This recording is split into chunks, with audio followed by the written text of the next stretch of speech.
আমার স্বামীকে কেউ অসম্মানজনক কথা বললে তাকে এড়িয়ে চলব। প্রযোজক পরিচালক মোহাম্মদ ইকবালের সিনেমা থেকে বাদ পড়ে সম্প্রতি সাক্ষাৎকারে এভাবেই বলেছিলেন চিত্রনায়িকা শবনম বুবলী। এবার সেই খবরটি নিজের অফিসিয়াল ফেসবুক পাতায় শেয়ার করে নায়িকা অপু বিশ্বাস 48টি হাসির রিয়েক্ট দিয়ে নিউজের থাম্বনেলে শেয়ার করেছেন তিনি। মুহূর্তেই পোস্টটি সরিয়ে নিয়েছেন অপু বিশ্বাস। এরপর পুনরায় নিজের আইডিতে পোস্টটি শেয়ার করে অপু বিশ্বাস লিখেন, ভুল করে পেজে শেয়ার হয়েছিল, এটা আমার পেজের জন্য উপযোগী নয়, পেজ অ্যাক্টিভ ছিল খেয়ালই করতে পারিনি। সম্প্রতি বুবলীকে নির্মিত বিটে সিনেমা থেকে বাদ দেওয়ার কথা জানিয়েছিলেন ইকবাল। 40 ভাগ শুটিং সম্পূর্ণ হলেও তিনি রুশান বুবলীকে নিয়ে আর সিনেমা না করার সিদ্ধান্ত নিয়েছিলেন।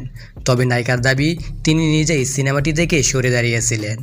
শুরুতে এ নিয়ে নীরব ভূমিকা ছিলেন শবনম বুবলী। তবে নীরবতা ভেঙে একটি সংবাদ মাধ্যমে সাক্ষাৎকারে বুবলী বলেছেন, আমার পরিবার বলেন, সহশিল্পী বলেন, স্বামী বলেন এবং সব সম্পর্কের ঊর্ধ্বে আমার সন্তানের বাবা বলেন, তাকে নিয়ে যদি কোনো ব্যক্তি অসম্মানজনক কোনো মন্তব্য করেন আমি অবশ্যই সেই ব্যক্তিকে এড়িয়ে চলব।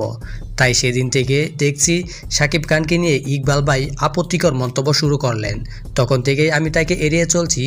এরপর ইকবাল ভাই আমাকে নিয়েও বেফাস কথা বলা শুরু করেন। এদিকে বুবলীকে নিয়ে ইকবাল বলেন, একবার কক্সবাজার শুটিং শুরু করার আগে বুবলীকে সেট থেকে বের করে দিয়েছিলাম। তাকে বলেছিলাম তোমাকে দরকার নেই, বের হয়ে যাও।